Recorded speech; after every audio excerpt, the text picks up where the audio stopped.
Today we're stepping into the political arena in the Orlando District 5 special election frenzy. We're going to dissect the large lineup of candidates vying to fill Regina Hill's vacant seat. And this is all over a backdrop of many, many concerns, which we will dive into now. Let's go, David.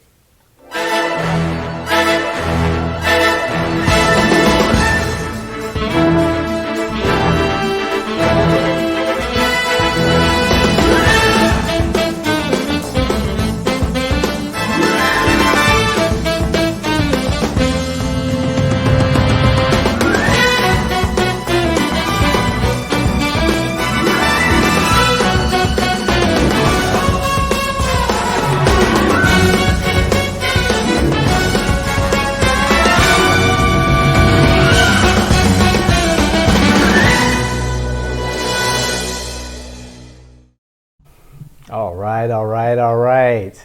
Candidates are filing for the special election to fill the interim Orlando City Commissioner seat for District 5, following Commissioner Regina Hill's suspension by Governor Ron DeSantis. Notable candidates include former state representative Travaris McCurdy and advocates Lawanna Gelzer, Tiakeysha Ellison, Mulrain, and Shaniqua Rose.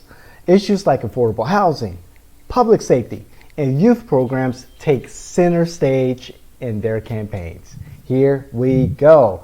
All right, let's dissect this field. I know most of these individuals from past political experience, and some of them I just know by what they have on the internet. So let's just jump right into it there, Kellen. Let's take the lesser known individuals. Are we going to start with Mulrain then? Yes. Or Rose? Let's start with Mulrain. Yes, Mulrain. I went to his website, and let's just start off saying that Mulrain is a community advocate who founded Let Your Voice Be Heard, a nonprofit that organizes community and youth outreach events. And I went to their website, and there hasn't been really any activity on the website, no updates since I think 2019 or something like that. This was about a week or so. In doing the general search, I couldn't really find anything. I did not look into his voter record history, but you damn well know I will. So that's what we do know about Mr. Mulrain. Any comments, Kelly, in regards to our friend there? Companies are people, artificial legal persons, and they catch COVID and die. His organizations like his that fail to obsolescence during COVID, it's a dime a dozen. There's a lot of them, and I think it's a little concerning that aside from the state house, that is his most recent thing, and it's not recent. That was 5 years ago now. Gosh, it's hard to believe it's been 5 years, but it has. I'm not moved. Right. Yeah, there's nothing there that shows me that Mr. Mulrain is ready for prime time. And, I'm just, that just makes me concerned. Now, let's take on Tiakeysha. I hope I'm pronouncing your name correctly. I really do. Tiakeysha Ellison, doing a quick search on the internet, we see that Tiakeysha is a business coach and mentor. On her Instagram, it does have her listed as a candidate for District 5 Commissioner. She's a cancer awareness advocate. Her nonprofit is @blues_truth. And her account is private, so you have to follow her and all that good stuff. But she has about 35,000 followers. And so Miss Tiakeysha Ellison could be the real deal if you just base it on followers. That's 35,000 followers is way more than the residents who are registered to vote, Orlandians who are registered to vote, active voters in District 5. So, that's a good thing. That's a good Yeah. thing. What we're going to have to see, though, is whether or not Ellison comes out with the messaging. Obviously, Ellison clearly has some good things going for her, simply based on the fact that she does have a following and has seen some success. Of course, of course, the business of running for office is quite different from those other businesses she was a part of, and we'll see whether or not she has it in her. If the messaging doesn't come out strong enough, if she's overconfident, confident she's going to win because she has the most followers, she is mistaken, because that is not good enough. But we'll see. Yeah. She does financial consulting, tax advisory. She's a notary. She is and this is her words, a serial entrepreneur, author, real estate investor, and business coach. This is her LinkedIn page. She educates on credit, wealth, and financial freedom. And she has a YouTube channel for free information. So check out her LinkedIn page for a little bit more information.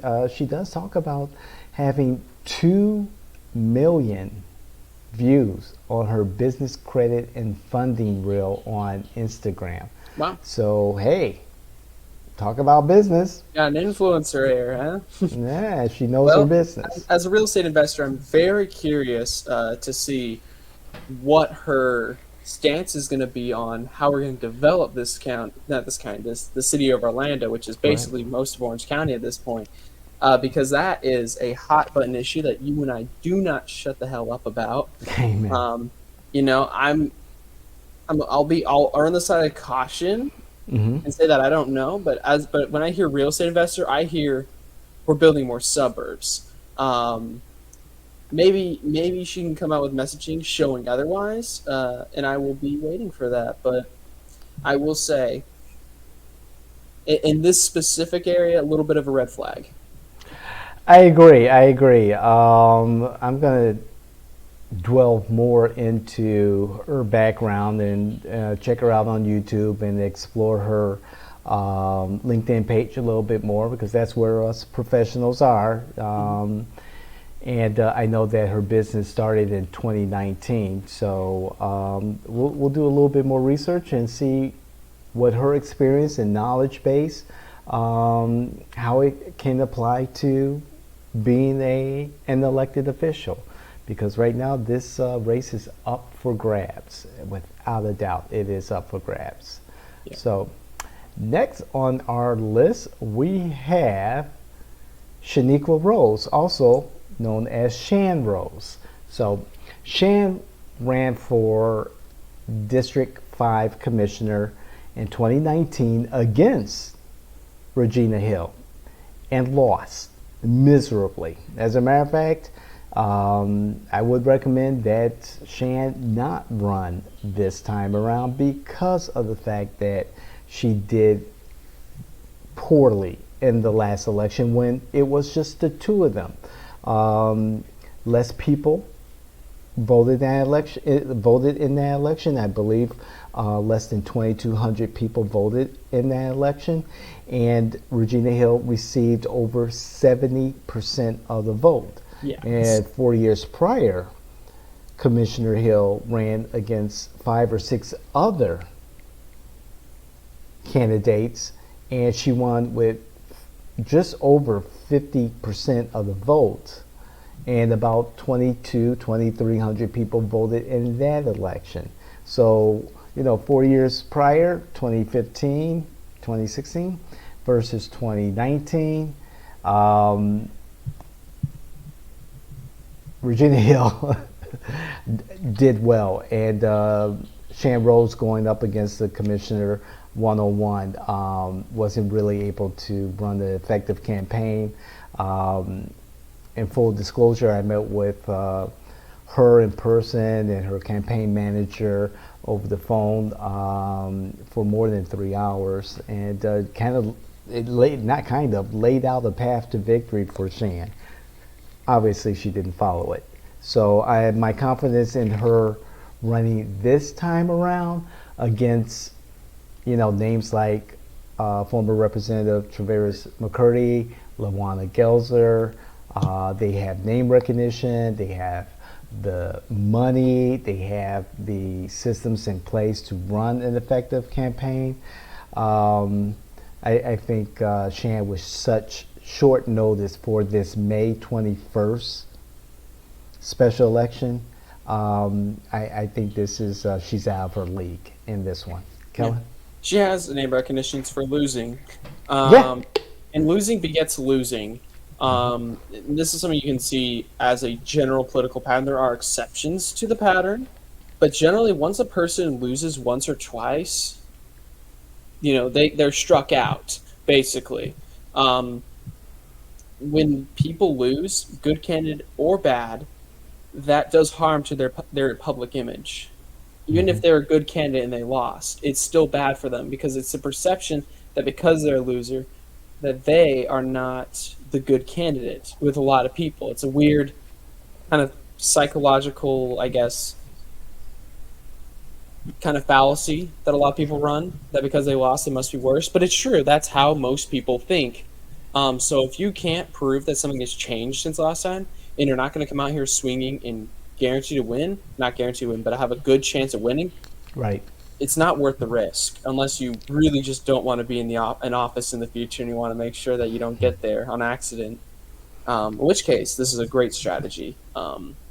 Again, there's a slim chance that Shan can pull this out, but I'm not. Sure. I'm not throwing my chips on that. I agree with you, Kellen. Everyone has a chance to win.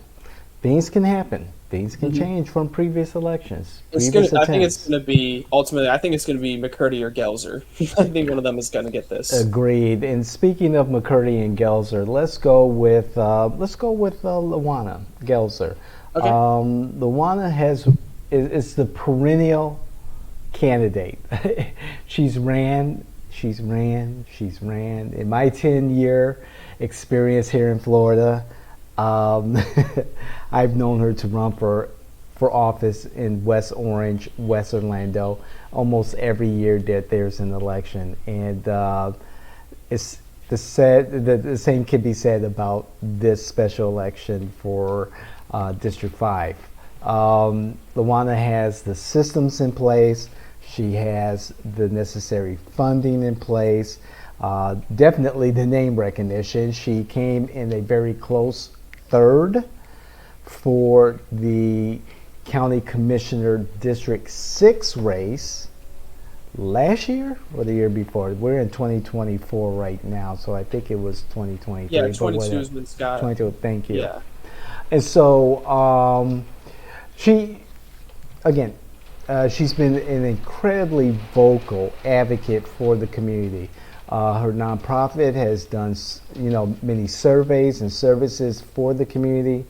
She knows everyone. She has been a thorn in the side of Mayor Buddy Dyer, and has always challenged the powers that be. Some say she's too bombastic, too confrontational, too agitating. However, Lawanna wants what's best for her community. Now, saying that, I just heard her give a speech to the Democratic Black Caucus recently, about 2 weekends ago, and I was very disappointed because her speech, her pitch to the caucus was a lot of I this, I that. It was all about Lawanna. And not once did anything resonate with me that she was running for office for the people of District 5. And I believe she's ran so many times that she has the perception that it is now her time. No, it's no one's time. This is about the residents of District 5. This is about those Orlandians who vote and do not vote. And I, for once, would want to hear from a candidate from District 5, from West Orlando, from West Orange, talk about the people's needs, their kitchen table issues, their quality of life. And Lawanna missed the opportunity there. Yeah, and this is a very trying time, not just for the city of Orlando, not just for Orange County, but especially for her district. I mean, money is now being stolen from people by their government. Their government is literally stealing their freaking money. That's how bad it's gotten. Our housing prices are out of control. Half the water is like poison, Mm-hmm. and all of our land is going to get paved over and developed into this urban sprawl, which will create a nightmare of blight downtown. I mean, I do not look forward to what would happen if we became, suburbia grande here. Sure, I would not sure. be excited to see what that would look like. The strain on services. I'm Yeah, sorry. the strain on services. There is some huge, huge decisions to be made here, and the citizens have been getting screwed over by the government very badly. Mm. And that should be emphasized that she is different because, as you said, she challenges the powers that be. She has these different views. She's not just like everyone else. And like that is the most powerful message you can have in a race like this. Yeah. That you have opposed these powers that are criminal. You've opposed these criminals. You've opposed these corrupt individuals. You've opposed these plans that will screw you over. I mean, there's no better time to brag about being different. There's no better time to show that. And to not capitalize on that angle, I think, is an interesting choice. I agree. I agree with you. Um, you know, we've run campaigns out of District 5. We've talked to many candidates, potential candidates. We work with candidates in Orange County District 6, which, District 5 A lot of overlap. sits in. Exactly, thank you. And man, it's hard. It's really hard. And the folks deserve the best that representation that they can elect. And I wish that this slate of candidates gave me more optimism. Mm-hmm. And to say that, let's talk about McCurdy. Travaris McCurdy. Travaris has history as a legislative aide, dynamic legislative aide for, I believe, oh boy, I hope I am correct. Is it? I'm not going to say. I want to say it was a former Florida Senator Bracy. However, I think that he's also worked with Senator Geraldine Thompson. Saying that, regardless, he has history as a legislative aide, and he knows the inner workings of Tallahassee. He has the people, the connections, the network. He knows how the levers of government work. One of the things that does stand out that is not a positive is the fact that he lost his seat as a state rep when he ran for state rep and he won. He lost his seat to the prior representative, Bruce Anton.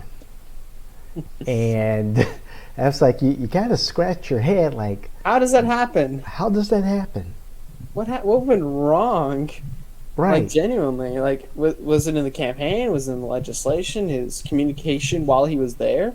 Something was not working right, and that is concerning because as much as we like to say it's all you do in government is you make bills, you vote on them, you make a policy. That's not really all that it is. It's also communicating with your constituents, telling them what you are doing. Without that, you're toast.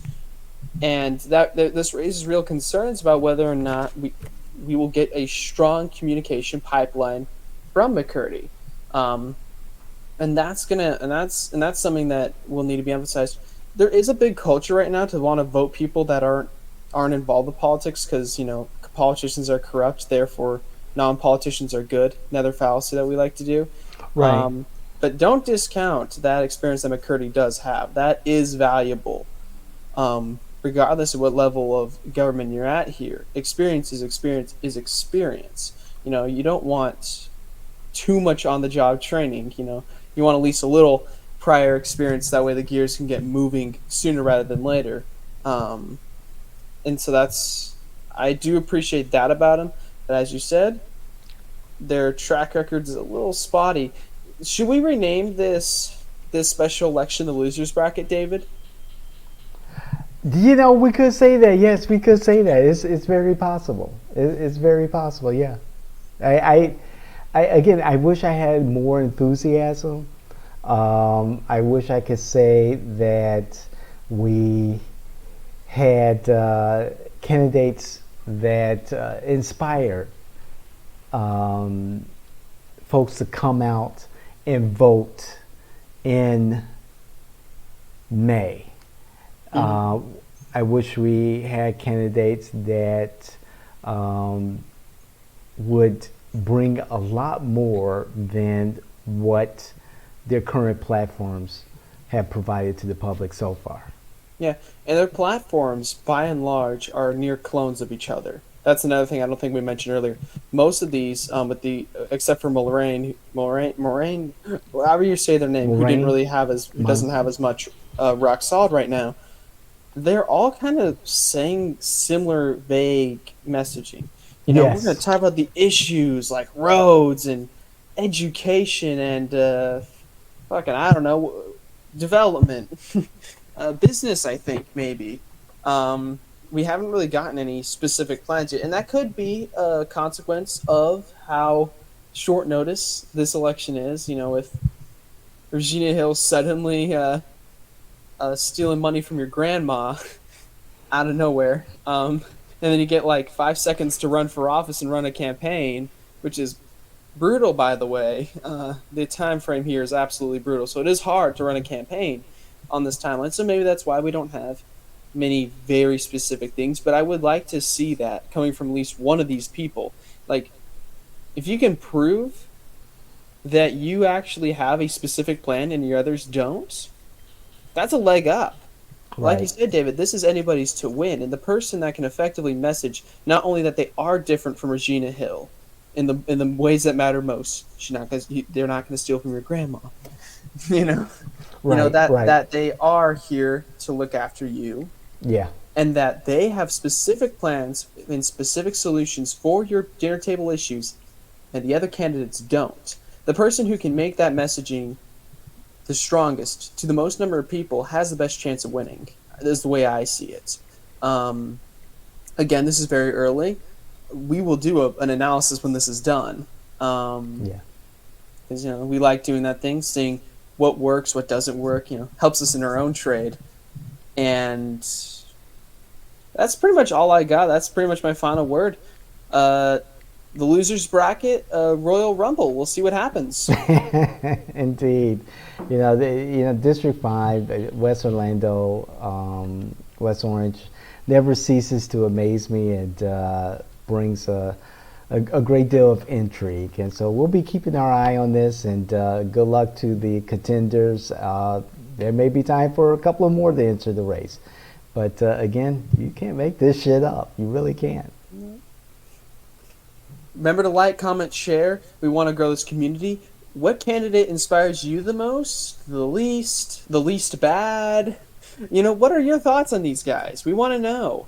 And I hope that if this is your first introduction to these characters, that this is a good kind of place to get you started. Now you know the names, you can do your own research, go to their socials, go to their websites, inform yourself before you go out and voting. Not informing yourself before you vote is how you end up with Regina Hill 2 Electric Boogaloo.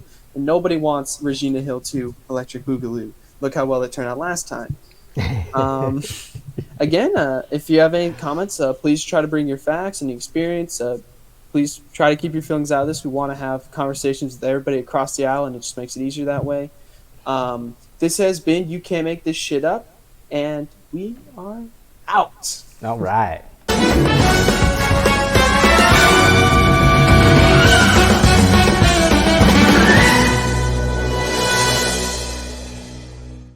All right, UV.